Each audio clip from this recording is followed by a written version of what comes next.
അതായത് കുറച്ച് വ്യത്യസ്ത മണത്തോടും നല്ല രുചിയോടും കൂടി ചെയ്തെടുക്കുന്ന milk bread toast, French toast എന്ന് പറയില്ലേ, അതാണ് ചെയ്ത് കാണിക്കുന്നത്. സാധാരണയിൽ നിന്ന് ഒരൈറ്റം കൂടുതൽ ചേർത്തുകൊണ്ടാണ് അതിൻ്റെ മണവും രുചിയും ഞാൻ കൂട്ടിയെടുക്കുന്നത്. അതുപോലെ കുട്ടികൾക്ക് ഇഷ്ടപ്പെടുന്ന രീതിയിൽ ഒരു ട്രിക്കും കൂടി ഞാൻ ചെയ്ത് കാണിക്കുന്നുണ്ട്. ഇനി ഇതെങ്ങനെയാണ് ചെയ്തെടുക്കുന്നതെന്ന് നോക്കാം. ഞാനിവിടെ ഒരു പരന്ന പാത്രം എടുത്തിട്ടുണ്ട്. 2 മുട്ടയാണ് എടുക്കുന്നത്. ഒരല്പം 2 നുള്ളു മഞ്ഞൾപ്പൊടി ഞാനിത് ചേർക്കുന്നുണ്ട്. ഫുഡ് കളർ ചേർക്കാതെ മഞ്ഞ കളർ കിട്ടാൻ വേണ്ടിയാണ്. നാടൻ മുട്ടയാണെന്നുണ്ടെങ്കിൽ ഈ മഞ്ഞൾപ്പൊടി ചേർക്കേണ്ട ആവശ്യമില്ല. മഞ്ഞൾപ്പൊടിയുടെ ടേസ്റ്റ് ഒന്നും ഇതിൽ വരത്തുമില്ല. അതേപോലെ 2 നുള്ളു ഉപ്പൂടെ ചേർത്തിട്ടുണ്ട്. ഇനി പഞ്ചസാര ചേർക്കുക. 2.5 സ്പൂണാണ് ഞാനിവിടെ ചേർക്കുന്നത്. ഇത് പാകത്തിനുള്ള മധുരമാണ്. മധുരം ഇതിലും കുറച്ച് മതിയെന്നുണ്ടെങ്കിൽ കുറച്ച് ചേർക്കുക. മഞ്ഞൾപ്പൊടി ചേർക്കണമെന്നൊരു നിർബന്ധവും ഇല്ല. ടോസ്റ്റിനൊരു മഞ്ഞ കളർ കിട്ടാമെങ്കിൽ കുട്ടികളെയൊക്കെ ഒന്ന് അട്രാക്റ്റ് ചെയ്യാൻ വേണ്ടി മാത്രം ചേർത്താണ്.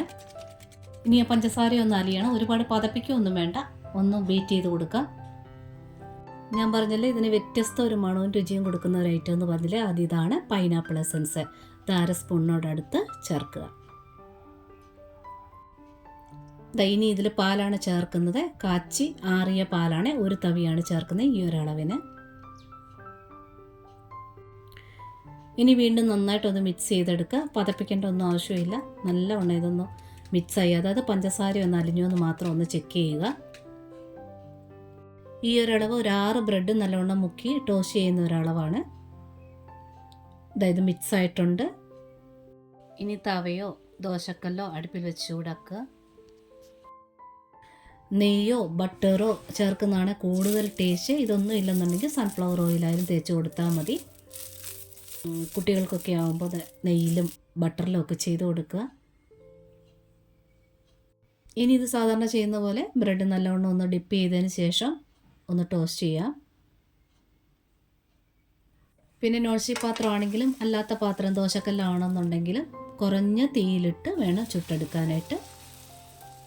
തീ കൂട്ടി വയ്ക്കുവാണെങ്കിൽ 2 സൈഡ് പെട്ടെന്ന് മുറിഞ്ഞ് കിട്ടും. പക്ഷേ ആ ബ്രെഡിനകം കുറച്ച് കുഴകുഴാന്നിരിക്കും. ഇപ്പം അങ്ങനെ ഇഷ്ടമുള്ളവർക്ക് അങ്ങനെ ചെയ്തെടുക്കാം.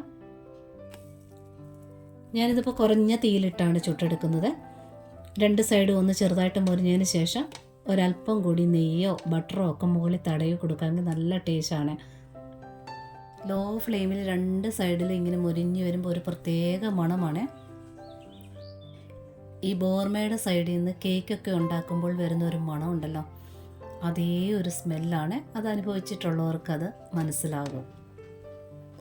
ഈ ഗ്ലാസ് ഭരണിക്കകത്ത് പീസാക്കി കേക്ക് വിൽക്കാൻ കിട്ടില്ല, അതിൻ്റെ മണവും രുചിയുമാണ്. ഇനി ഇത് കുട്ടികൾക്ക് ഇഷ്ടപ്പെടുന്ന രീതിയിൽ കാഴ്ചയിലും ടേസ്റ്റിലും ഒന്നുകൂടി ഇതിനെ ഒന്ന് മാറ്റിയെടുക്കാം. അതെങ്ങനെയാണെന്നൂടെ നോക്കാം. ഞാൻ ഈ പറഞ്ഞ അളവ് ഒരു 6 ബ്രെഡ് ചുട്ടെടുക്കാനായിട്ടുണ്ട്. കുറേ നേരം ബ്രെഡ് ഇങ്ങനെ പാലിനകത്ത് മുക്കി വെക്കരുത്. 2 സൈഡ് നല്ലവണ്ണം ഡിപ്പ് ചെയ്തെടുക്കാമെങ്കിൽ ഒരു 6 ബ്രെഡിനുള്ളതുണ്ട്. ഒരു 1.5 തവി പാലൊഴിക്കുകയാണെന്നുണ്ടെങ്കിൽ 2 ബ്രെഡ് കൂടെ കൂടുതലായിട്ട് മുക്കിയെടുക്കാൻ പറ്റും. ഇതായി നല്ലവണ്ണം മുറിച്ചെടുത്തിട്ടുണ്ട്. നല്ലൊരു കളറോടെയാണ് ആ മഞ്ഞപ്പൊടി ചേർക്കുമ്പോഴത്തേന്. ഇനി ഇത് രണ്ടാമത്തെ ബാച്ച് ഇതുപോലെ ഒന്ന് മുക്കി ടോസ്റ്റ് ചെയ്തെടുക്കാം. ഇതുപോലെ തന്നെ ലോ ഫ്ലെയിമിട്ട് തിരിച്ചും മറിച്ചും ഇട്ടൊന്ന് പാകത്തിന് ടോസ്റ്റ് ആയിട്ടുണ്ട്. ഇതുപോലെ ഒന്ന് തിരിച്ചിട്ട ഉടനെ തന്നെ ആ ബ്രെഡിൻ്റെ മുകൾ ഭാഗം നല്ല ചൂടായിരിക്കുമല്ലോ. അപ്പോൾ ചോക്കോ ചിപ്സാണ് ഞാൻ എടുത്തിട്ടുള്ളത്. ഇതുപോലെ ഓരോ ചോക്കോ ചിപ്സും ഇതുപോലെ ബ്രെഡിലൊന്ന് പ്രസ് ചെയ്ത് കൊടുക്കാം. നല്ല ചൂടായി ബ്രെഡ് കിടക്കുവാണ്. ഇത് അതിനകത്തിരുന്ന് നല്ലവണ്ണം മെൽറ്റ് ആയിക്കോളും.